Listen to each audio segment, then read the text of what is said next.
Don't move. Keep it locked. You already know. You're listening to the Forfeit Fatherhood Podcast. And we're having conversations with dope dads covering the 4 pillars of fatherhood. We call it the Fit Fatherhood Formula. Faith, family, finance, and fitness. That's right. These dads are setting the pace in business and fatherhood. This show isn't only about the outside success. We're getting down to who you are. Gentlemen, it's time to get fit. And now, let's get into the show.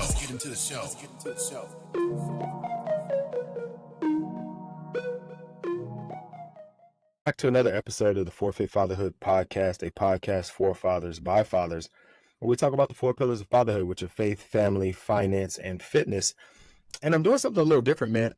If you've been listening to the podcast, you've probably heard me mention that there are quite a few episodes that are backlogged. Like I did a bunch of interviews and I went on vacation. And so I've got a bunch of episodes that are just waiting to come out. And so what I'm going to start doing is a couple things. One, these cellular episodes, I assume we get pretty good reaction, and specifically the ones where we go back and kind of rehash the week in social media, the conversation in the comments. If you guys remember those episodes, those have been getting or were getting a lot of feedback. And so I want to bring those back, especially since in the last 3 weeks to a month, there's been a pretty explosive growth in the Instagram specifically. We crossed over 300,000 followers in the last month, and then added another 10,000 since then. So it's been really, really explosive. Things are really taking off, and it's a lot about the content that's being posted.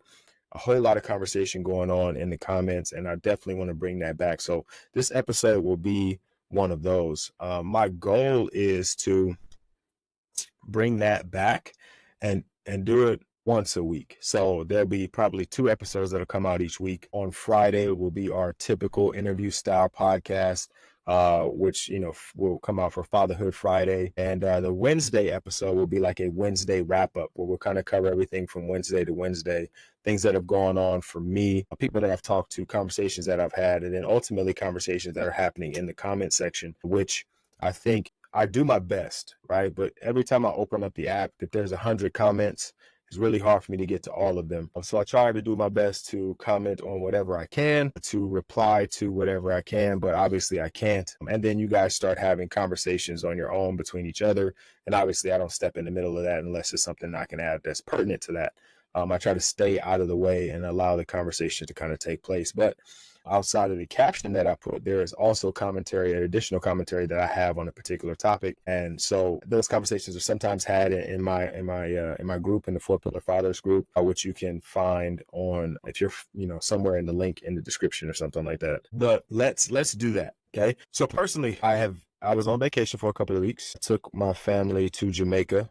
We got an opportunity to go back. We hadn't been since my youngest daughter was like 2 or 1.5. So it's been almost 7 or 8 years. So we got to go back. One of our favorite places to visit. We just don't get to go that often. And so we had an opportunity to go there. We spent a week there on a resort. We usually will stay off a resort and kind of go into town and experience things, because I had friends that were out there, so they would take us around and show us all kinds of different stuff. This particular time, we just wanted to just stay on the resort and enjoy all the things that the resort had to offer. So that was really, really cool. We didn't have to cook.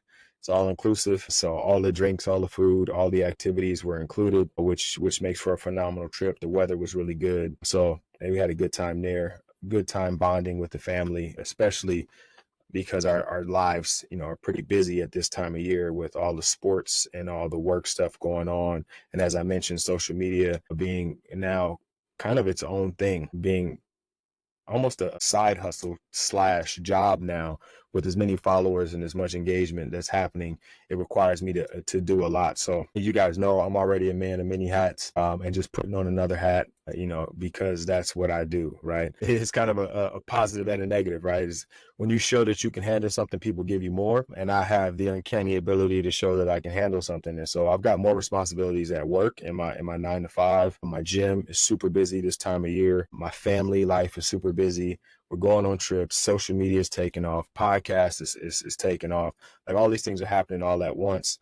And, you can get overwhelmed, right? You can get beat up, stay up late to try to get work done, wake up early so I can take care of myself and get my fitness taken care of. So kind of burning the candle on both ends. So it was good to be able to get out and have a vacation. We actually took 2 weeks. The first week we went to Jamaica.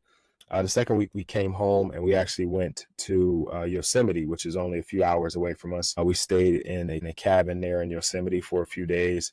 All of our family friends came out. So we have like I talk about all the time, my inner circle of fathers. We all got together with our families and we spent time there in the cabin, went and hiked and saw the waterfalls and swam in the river and did all those things. And so that was really cool. And then we came back to normal life. And life was lifing, right? So you go from being on vacation, we're not worried about anything, to coming back to full-blown responsibilities. And while vacation is amazing and enjoying that time is phenomenal, when you get smacked in the face with responsibility again, you have to exercise that muscle, I would say, in a couple of weeks. And so I was wiped out. I was tired. I was exhausted. The first couple of days, I took a nap in the middle of the day. I'm not typically a napper. I had to take a nap. Like I just couldn't hang for a couple of days. And the other part is when I'm on vacation, I'm not on my normal routine. I'm not getting up at the same time. My morning routine, I was not able to keep it up. I did my best, but it just doesn't make sense in those particular situations. And I know I preach morning routine, and you guys have heard me talk about my morning routine several times, but I was, just because of the nature of the way things were leading into vacation, I made a promise and a commitment to my wife and my family that I was only going to be focused on this. And so my morning routine went out the window. There's no getting up at 5:30 in the morning when you're in a hotel room with your family. My alarm can't be blaring, waking everybody else up, right? Because then they don't get to enjoy their vacation the way they want to enjoy it. So, I made that sacrifice. And so I didn't do the things that I typically do. I didn't work out as consistently as I wanted to. I probably worked out. I normally on a normal week would probably work out 4 or 5 times. I probably worked out 4 or 5 times over the course of 2 weeks. I definitely ate all of the good food that they had, tons of jerk chicken, all of the good food that they had at the resort. We tried every restaurant, 24-hour desserts and all that stuff. I wasn't eating a whole lot of them because I feel like desserts on a cruise ship and desserts in all-inclusive are typically trash, in my opinion. So I didn't eat a whole lot of them, although I am a huge fan of soft serve ice cream, like the Mr. Softy, and they had some of that. So I did get a few cones of that. But missing my morning routine really affected me when I came back because I tried to jump right into it. And because the time difference and not really being on it, it was a struggle for the first couple of days. I'll just be completely honest. I wasn't eating the way I was supposed to. I definitely wasn't hydrating. My supplement routine was off. And so I had to get back into the swing of things. And the first thing I did was, one, I tried to get some sleep. Two, I tried to increase my water intake. And then I got back on my routine, right? And we talked about this before. Wake up early, do some things that are important to me first, right? So get up at 4:30. I take some time, and my meditation depends on the day, right? If we've got an earlier morning, I might do my meditation like right away when I wake up. It might be short, 2 minutes, 5 minutes of meditation. I drink some water. I usually keep a bottle of water or a cup of water or something like this, right? If you guys are watching, next to the bed. So when I wake up, I get my water, and then I get dressed and head to the gym. Before I leave the house to head to the gym, I head downstairs. I get a Magic Mind, which I've talked about before, and it's been a very, very important part of my routine. I definitely notice when I don't have it coming back off of vacation. Like, I didn't take them with me on vacation. So I had a couple of weeks where I wasn't, drinking any Magic Mind. I definitely noticed my coffee intake was up. So I wanted to get off of coffee and caffeine and just try to get back to being a little bit more natural. So threw the Magic Mind back in. And, like the first day you feel it, but it's not like, it's not a real kick in the pants. You feel a difference, but it's not the consistent kick in the pants like you get right around the third day, right? Right around day 3, and especially about the end of the first week. Like there's a very noticeable difference, right? Coming back off of vacation, I had a ton of things going on. So I had, I was a bunch of distractions. So it was hard for me to focus on the things that I actually wanted to be focused on. I was a little bit stressed because I'm trying to accomplish a bunch of things all at the same time. But the reality is that all those things are going to get done. So I had to kind of get over that stress. But the Magic Mind, the thing that I really like about it is one, I don't feel like I need to get an energy drink. I don't feel like I need to have a cup of coffee. I enjoy the taste of coffee, so I have coffee because I like the taste of it, that I don't feel like I need a kick of energy, right? I have some clarity of mind and some focus that I definitely need. And Magic Mind itself is a mental performance shot, right? So in addition to my normal routine of waking up and getting things going, it helps get me focused, mentally clear, to stay motivated, productive, and it helps to kind of reduce some of the stress because of the mushroom neurotropics and the adaptogens that are in it. Plus, you get a bunch of vitamin C and vitamin D in every bottle. So it's super, super cool to have something that's like really quick to take. 2-ounce shot, boom, I hit it. I know it's going to kick in and get me going. And again, it's not to replace caffeine necessarily, right? Like I just don't feel like I need to have 5 cups of coffee, right?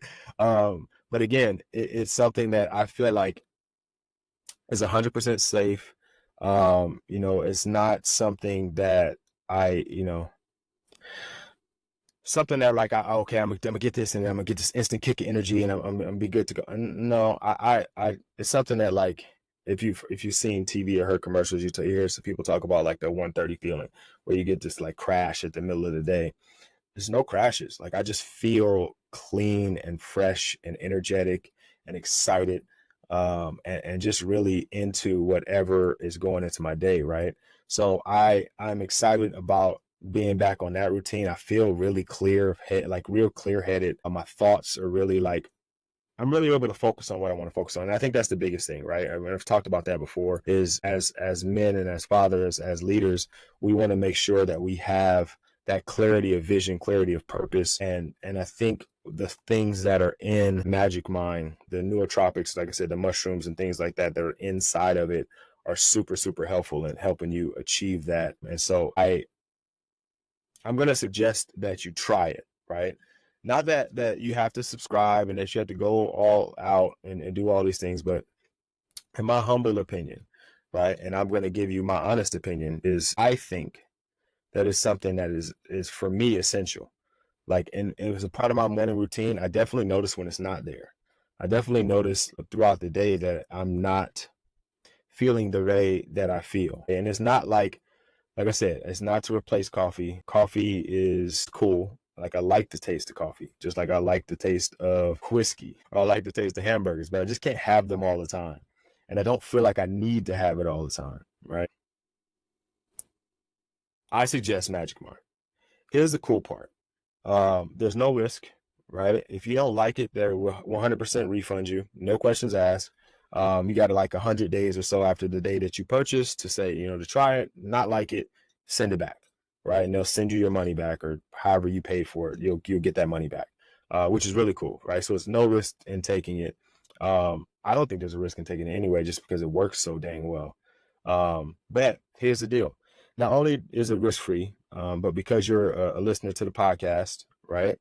I've got a coupon code that's going to get you up to 48% off of your first subscription or 20% off of one-time purchases, right? So you just use the code FORFIT20. And you have to go to the website is www.magicmind.com/forfit20. That'll save you 20%, or it'll save you up to 48% off of your subscription. Listen, man, you don't hear me come on here and talk about a bunch of stuff or subscribe or like tell you to purchase anything. I'm not pushing anything. This is like just one of those things where it's like, look, I tried it. I liked it. It worked for me, and it worked so well that I was like, man, I should share this with other people, which is why the podcast exists. It's like, this is so good that I want to share with other people. Not only do I want to share with other people, but I understand that as a father, money is money, right? So how can I save people money? So I reach out and figure out how I can save you money on it, and then I bring it to you. Right? Like you don't hear a bunch of commercials in these podcasts. You don't hear me talking about a bunch of other things and trying to sell you a bunch of other stuff. The stuff that I believe in is the stuff that I believe in, and I stick to it, and I'm a loyalist because it works and I've tried it. Like I'm not going to give you anything I haven't tried. I'm not going to tell you to do anything that I haven't done unless it's something that's more personal to you, right? So again, Magic Mind back in my routine, got back to hitting my Magic Mind, getting to the gym, getting my workouts in. Where after, like I said, after 3 days, definitely after a week, start feeling like myself again, back in stride, right? Hitting on all cylinders, knocking things down, dadding, fathering forward, doing all the things I'm supposed to do. And then that's right around the time that we crossed the 300,000 followers mark, right? And so that was something that I was like, oh man, I got to do a post about it. I gotta say something and share something with people, about the 300,000 followers. And then before I knew it, 300,000 was like 310,000. Like in a couple of weeks. So it all kind of happened like really fast, like I said, it was 300,000, it's 310,000. Like it's all kind of a blur.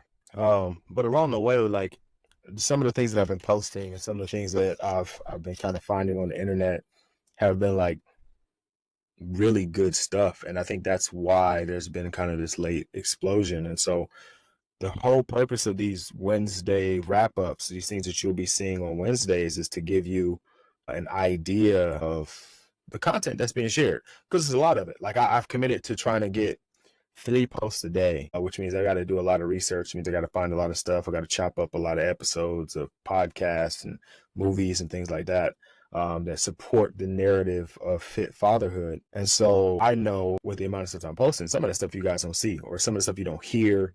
And just the way the algorithm works, right? Some of the stuff you're never going to get an opportunity to see. And so the Wednesday wrap up is one, to kind of share some of those things. And then two, like I said, my extended commentary on them. Also, I'll share some things that kind of came across along the way that maybe were good, but didn't really fit the narrative necessarily. Like I take notes on some stuff, and like, for example, I can't remember. I got to start sourcing the content. Like sometimes I'll see something and it makes sense and I just write it down, or I'll say it into my voice memo, like this thing. We're wasting time like somebody's making more.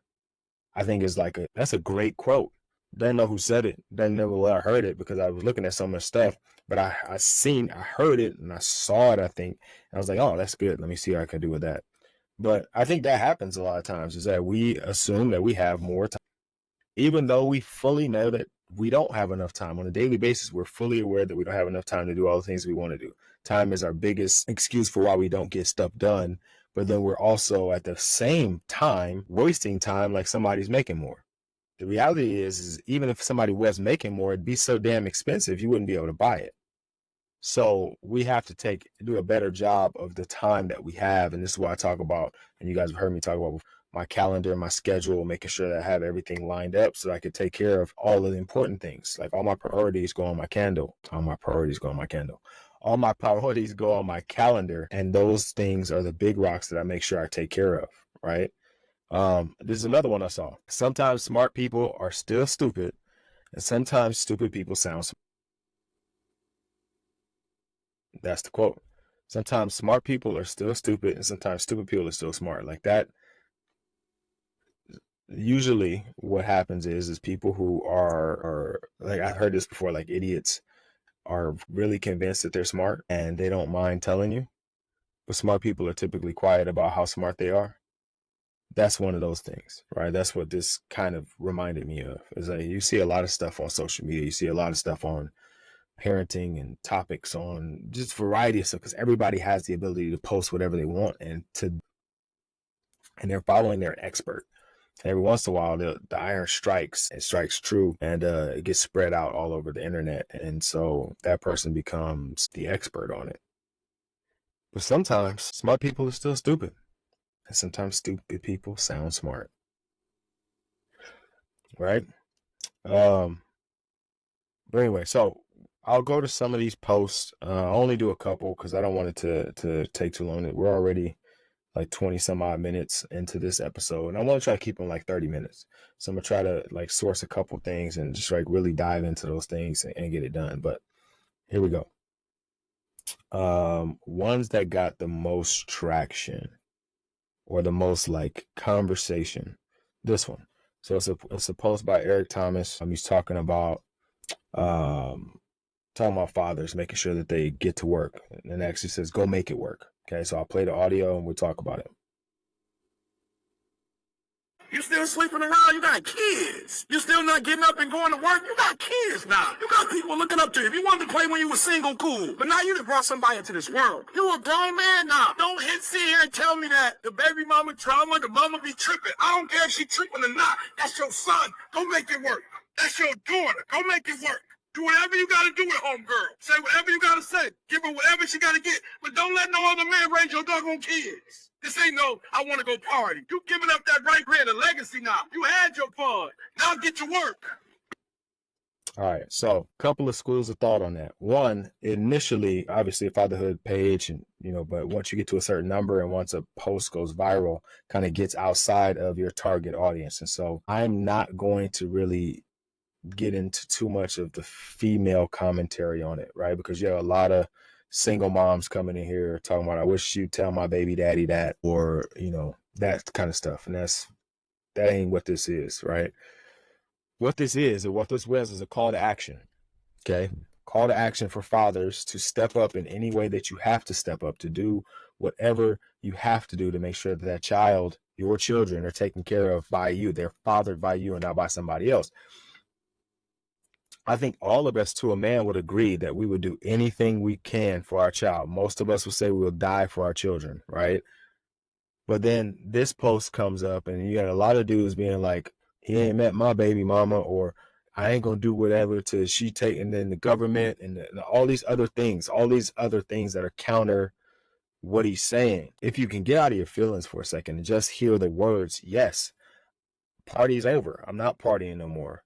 I'm not chasing women no more. I'm not out in the streets no more. I am focused on building a legacy for my children. I don't know how you get past that message. I don't know how you see anything or hear anything else. It's time to get to work building a legacy for your family, regardless of whatever else is happening. Regardless of whatever else is happening, I'm going to be the father to my children. I might not be in the household with my children. Whatever happened with her, but I need to figure out a way to make it amicable, or at least we are cordial, so that me and my child can have the relationship that we need to have. That's really uncomfortable to say. It's really hard to hear.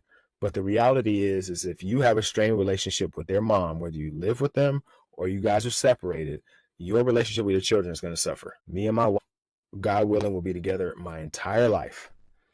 But if me and her ain't tight, the relationship that I have with my children isn't going to be as tight. They're not dummies. Like Kendrick said to Drake, the fans aren't dummies. They're not dumb. Like, they see what's going on. They know what's going on. The kids aren't dumb. They see and know what's going on. Me and my wife are vibing and we have a great relationship. They have a great relationship. Like, they're experiencing it. It's their environment, right? They understand what's going on around them. If we were betting heads or arguing, they would know that something ain't right. And depending on how they feel, you either feel like mommy ain't treating daddy right or daddy ain't treating mommy right, and somebody's relationship is going to suffer. I don't see how you can see that post and go anything other than call to action. Let's go get it. Let's do it, fellas. Whatever it is, chin up, chest out. Let's go get it. But 2,500 comments later, you got people all over the board arguing about whether moms or dads are doing the right thing.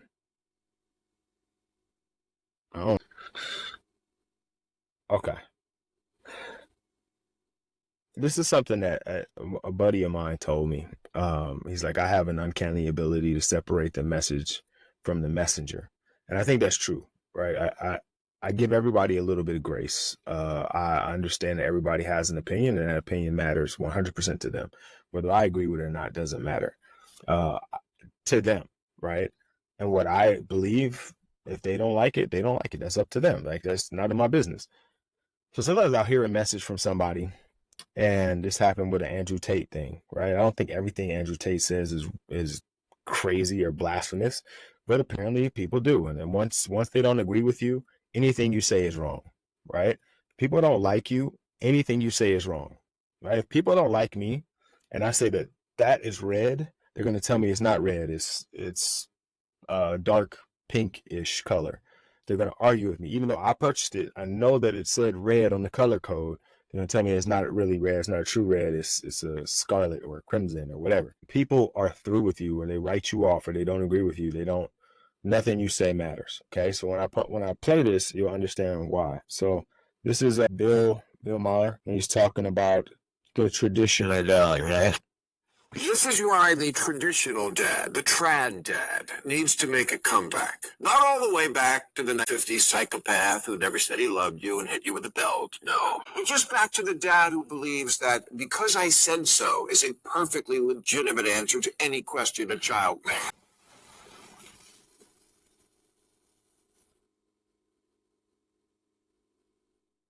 Just back to the dad who would never say anything as stupid as, my kid is my hero. Where do you want to eat dinner? Or one more story and then we really have to start thinking about going to bed, okay? Yeah.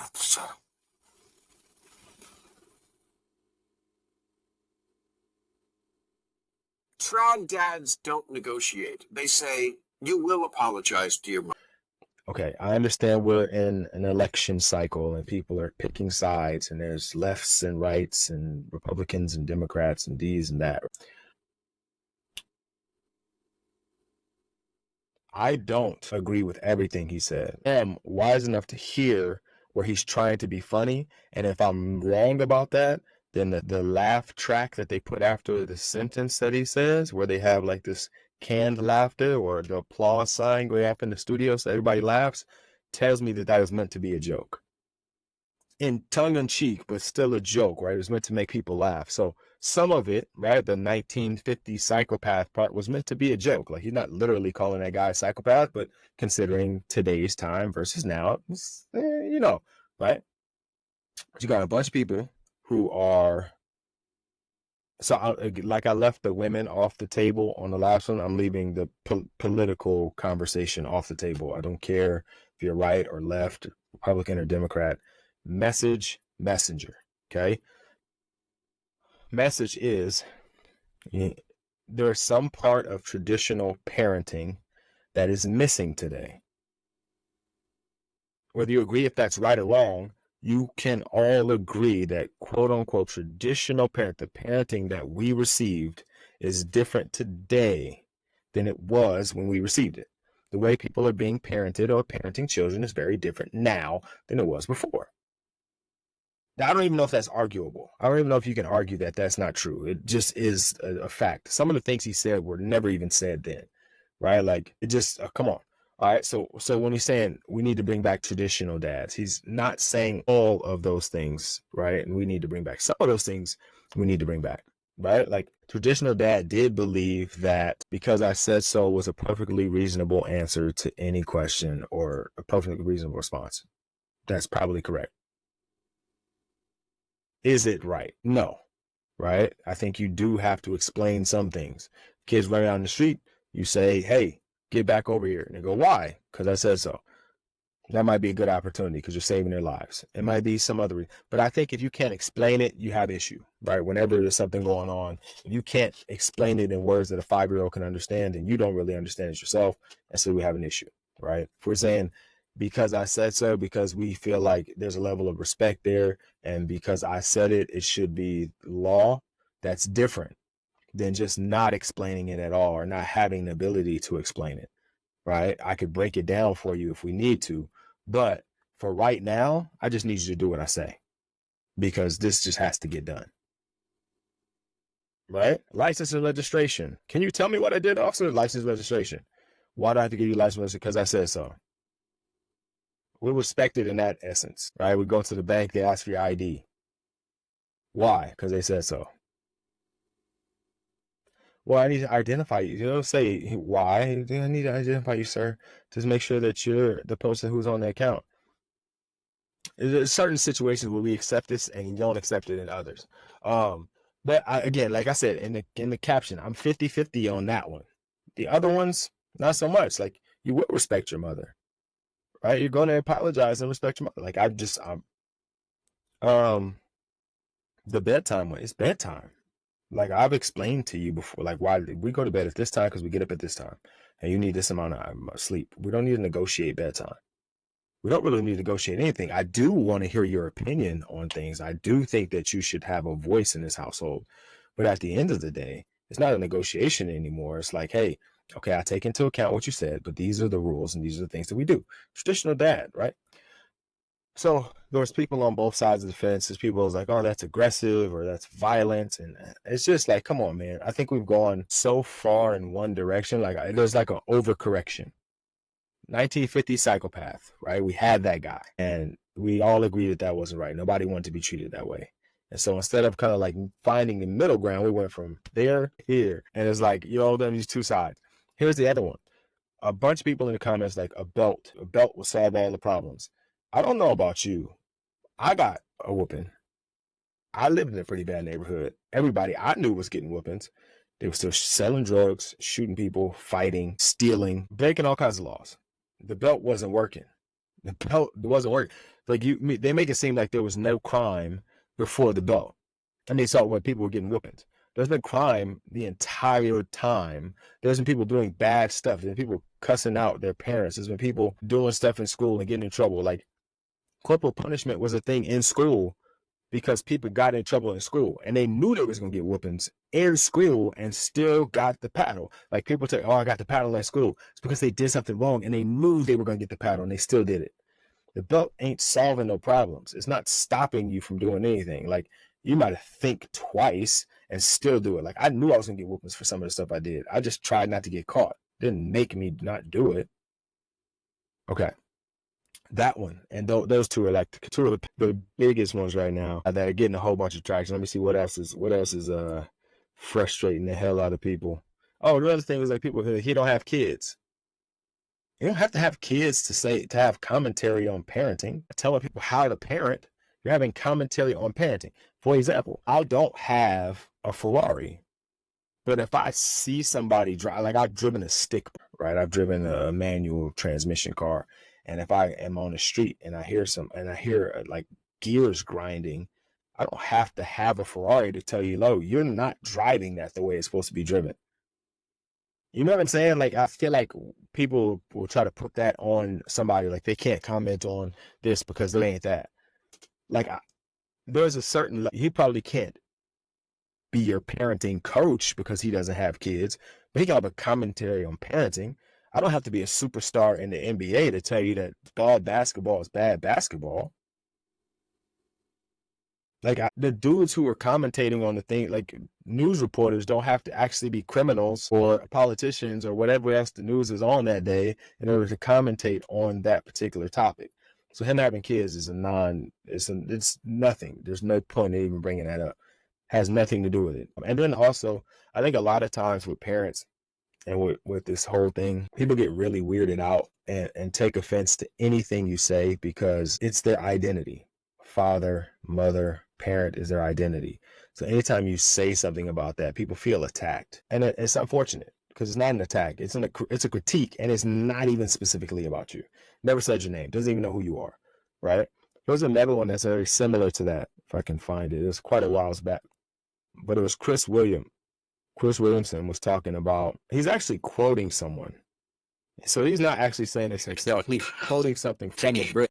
It's the parents of the kids that your kids hang around with. It's the kids that your kids hang around with. And it's the coaches, the school teachers, which is ruthless for parents to find out that they are not the biggest influence on their child's life. Like the biggest determinant of your future wealth level is not that of your parents. It's the average of the postcode that you grow up in. Why? Well, it's because who you exposed to, who are the people that you take your values, your virtues, taking a kid out of one school and putting it less. So I think here's a couple of things. There's several statements being made there. One, the 5% thing, right? People miss that. They got hung up on that. 5%, changing schools has 5% effect on a kid's academic performance. Okay, if I take a straight A student and I move them, a straight A student in a high level school, and I move them to a low level school, their ability to perform the academic task does not change. They're still going to be a straight A student. If I take a failing student from a low area and I move them to a high area, if there is no adjustment or no tutoring or no hands-on, or there's not like a program that helps them ascend, they're going to go from a failing student in this community or in this school to a failing student in that school. The way that changes is the things I mentioned: tutoring, other academic programs that support that student that maybe the lower school didn't have. That's what 5% is. Okay. The biggest effect in the nature and nurture side, he talks about, it's not you or your wife, it's actually the parents of the children that your kids hang out with. This is hard for people to grasp, and he actually says it's brutal for people to hear. I think we forget as we get older, it even happened to us, but we forget as our children get older, they spend more time away from us, especially now as we have social media and every kid has a phone or a tablet. Most kids are spending 8 to 12 hours a day on a screen.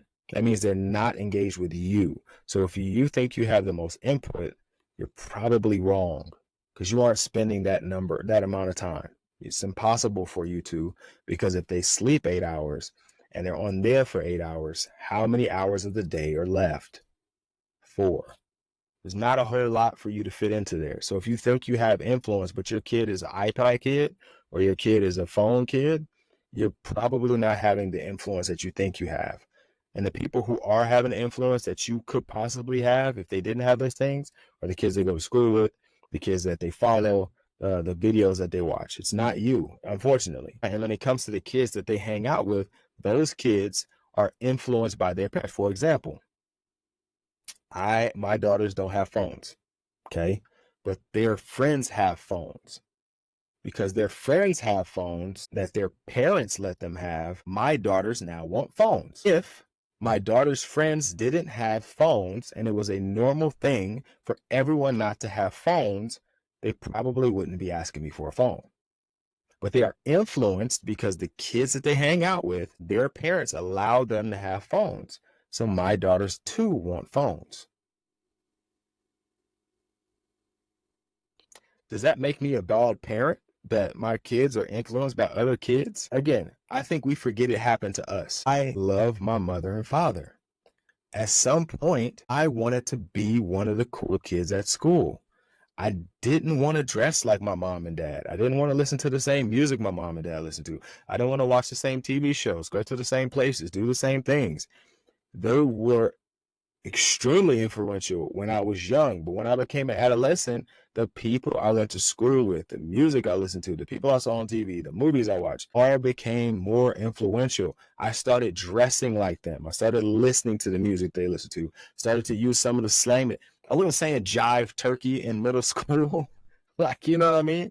I wasn't saying sucker like my parents was. Like, my parents wasn't saying jive turkey, but you know what I mean? Like, I wasn't using the same lingo that they use. I used the lingo that the people around me use. That's influence. The next part of that is wealth. Your wealth is determined. Okay, so if I'm to be wealthy, I could definitely be the one that made it out, or like the abnormal one that grinded and got it from the mud, as people say. But if I live in a community of affluent people, and my friends are, and their parents own businesses, and their parents have good paying jobs, my chances of being wealthy are higher because I'm surrounded by people who are wealthy. Even if my family isn't wealthy, I'm connected and I have a network of people who are wealthy that expose me to things and places and people who could help me build wealth. If my family is wealthy and we live in a poor neighborhood, my chances of being wealthy decrease because I begin to adopt the mentality and mindset of the people in my community. Even if my parents have money, it's not that hard, fellas. It's not that hard, ladies. It's not that hard. Like, don't take it personal. And if you are taking it personal, then make it your personal vendetta to go out and do something about it. Be more influential in your family's life. Be more impactful. Don't waste time on social media going on these tirades and these long posts of why you don't agree, or just saying this is complete BS, or calling people out of their name, or arguing back and forth with people. So the time that you spend arguing back and forth with people's social media, your kid was being influenced by somebody else. All right, so those are 2 for this week. I have 3 more for you next week. I'm going to be a little bit more planned out, but I just wanted to start that, get that started now. And that's what we'll be doing on the Wednesdays. Okay, so the Wednesday wrap up, we'll just gotta go over some content some of the bigger things that are coming up, some of the things I think are really cool or important that have come up that people have had comments on, and just kind of like go over the social media thing, right? Because now that it is the way it is, I think it's something that we can address and kind of go over a little bit more. So let's wrap up. Let's wrap it up. I'll see you guys on Friday with a guest for another guest episode, which I'll continue to do and continue to put out on Fatherhood Friday. We'll do the wrap up Wednesdays, and that's how we'll continue to roll this thing out. Super excited for the way things are going right now. If you are not already, like say you listen to the podcast, somebody shares the podcast with you, you're not already following me on social media, you can find me on Instagram at 4FitFatherhood, the number 4FitFatherhood. Father hoodies is obviously 7,000 degrees outside, so father hoodies are still for sale, but I don't think anybody's buying them because of the heat. But 4FitFatherhood tees, wow. All right, so get you a fatherhood tee, get you a t-shirt, get teed up, and I will see you guys next time. Deuces.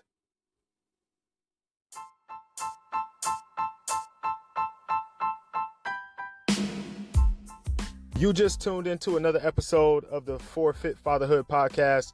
Thank you once again for listening.